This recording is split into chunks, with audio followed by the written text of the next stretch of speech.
Otonyeva.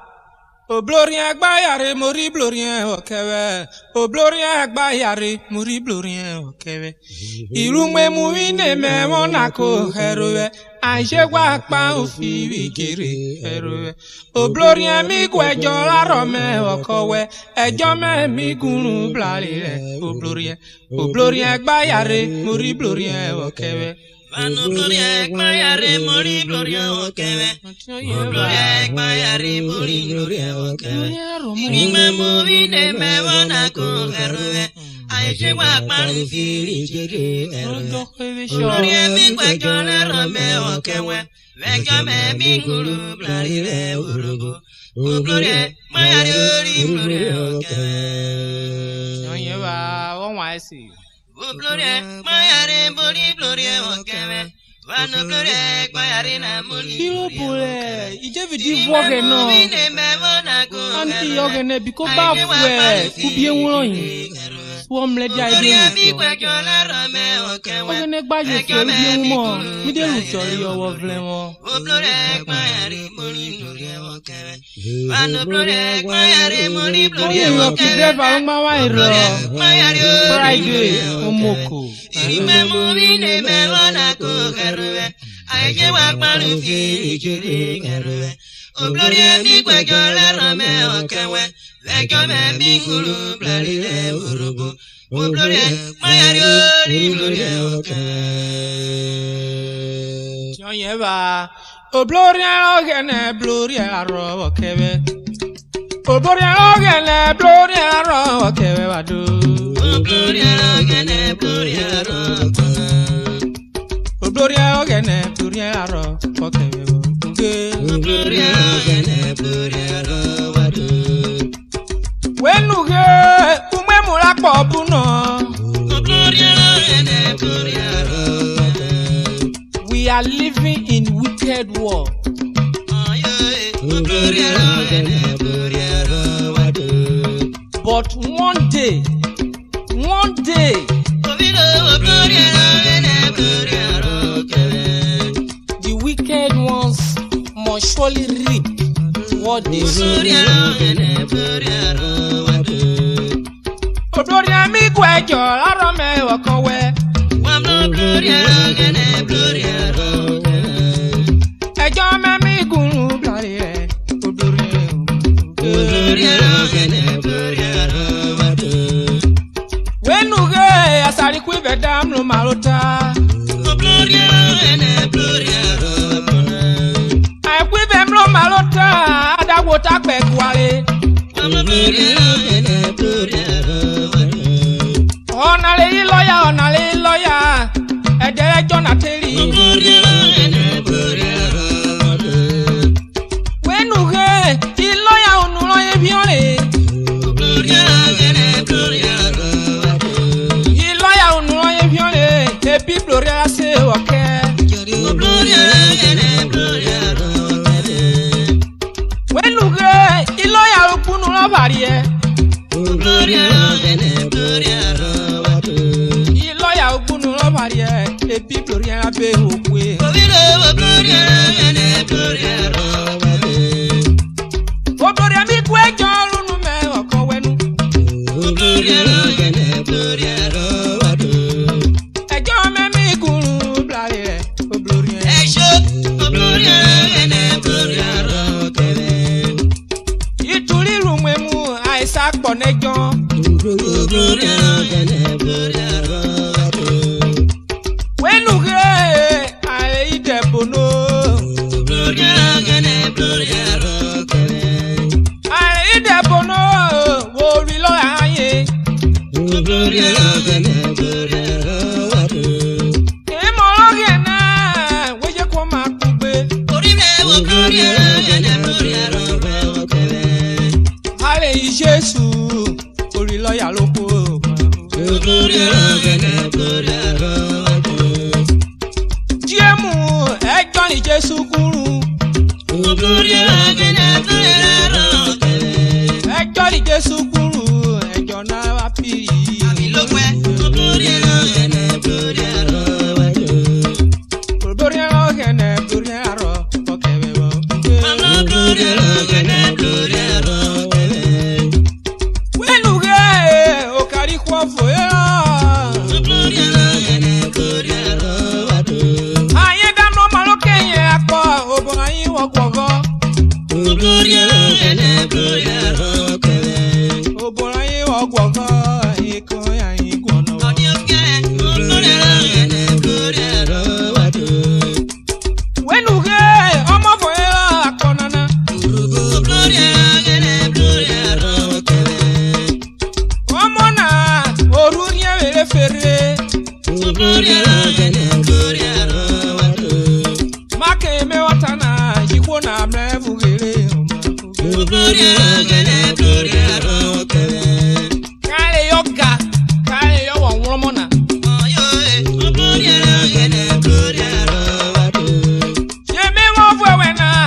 Mommy, is it daddy?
Jésus là, oh t'es aussi Jésus.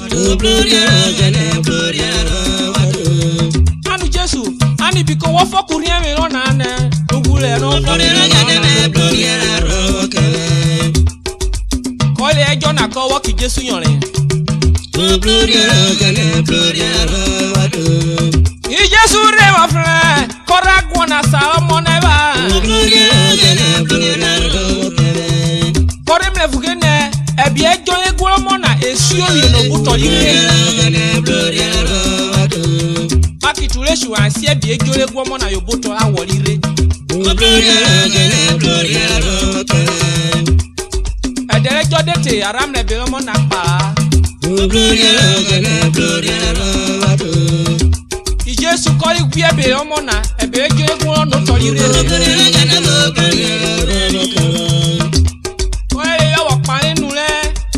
ce soir.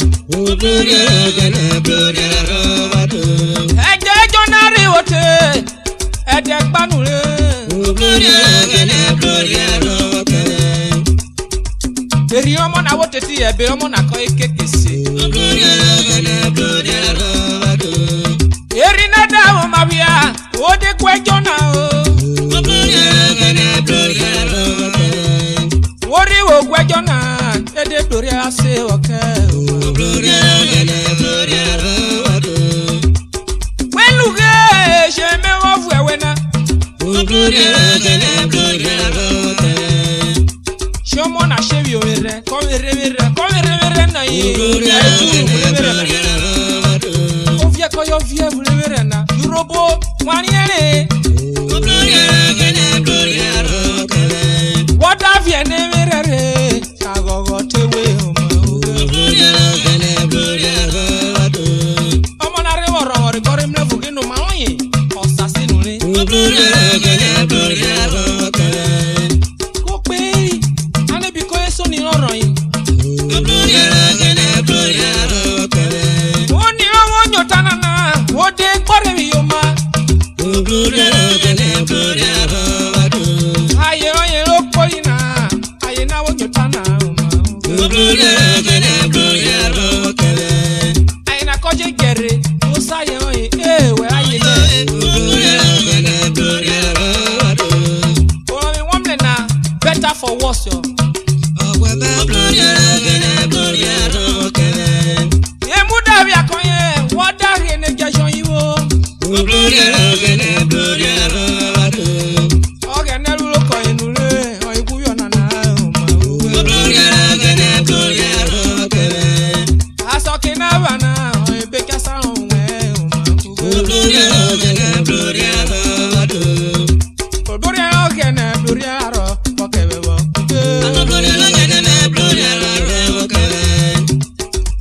Yoni mo, asunilu miriwe wo.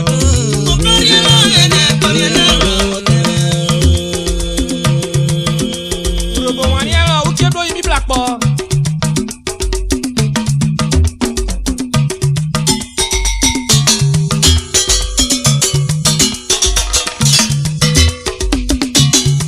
Ochele, onye iwa komilegwa, Honorable Francis Omokaro, JP.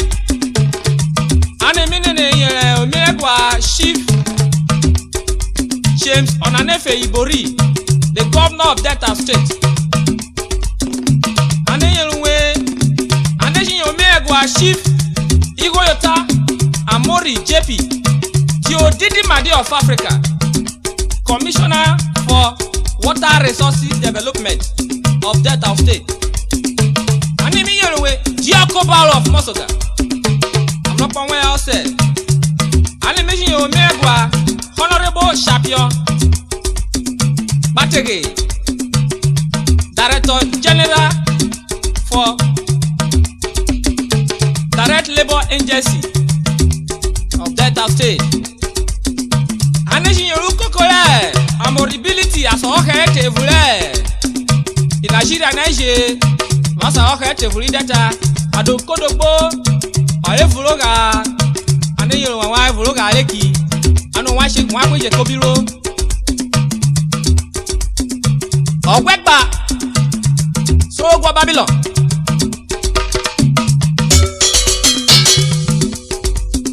Onyeka yata now solo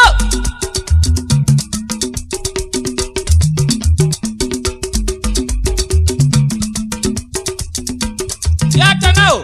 Hey, music matter made that gonona. Music matter sound studio.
She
Ọ̀yẹ̀ fúkọ́ bẹ̀rẹ̀ kó di mú kìrẹ̀.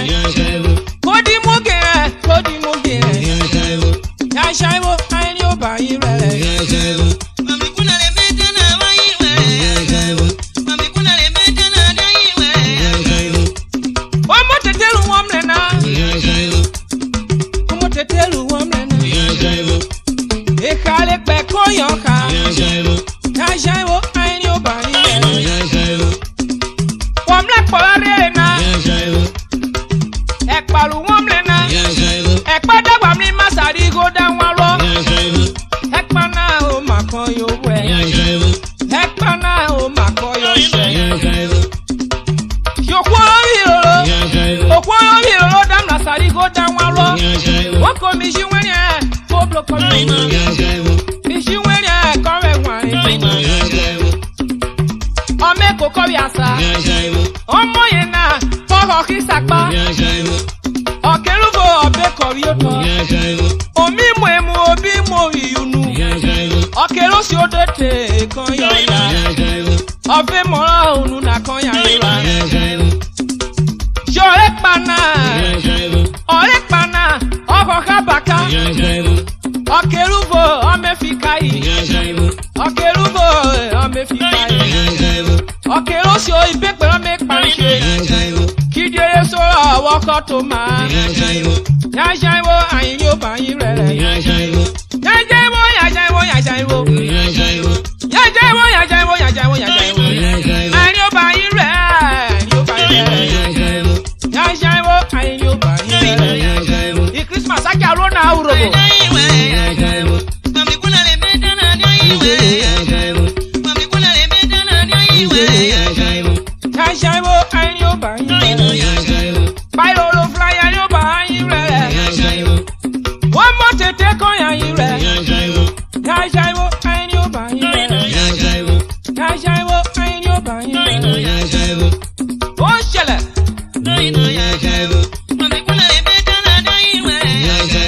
Mami kuna le mẹ́ta náà dáyé wẹ̀. Wẹ́lú bẹ́ẹ̀ ọyọ̀ lè wá kígo. Ìgò àti bàkà ìfúrásì kan yọ̀ díà. Wọ́n mú yẹ̀rẹ̀ kú. Ó ní àbọ̀ ẹnu kan yọ̀. Yà ṣàìwò àyìn yóò bá yín rẹ̀. Yàtà náà òbí sá. Àjàrọ̀. Arọ̀bì. Onye ọkọ̀ ọmú yẹ̀rẹ̀ kàrẹ̀ kọ́. Yàtà náà o. Kọ́lì ṣèjúọ́nẹ̀ police officer.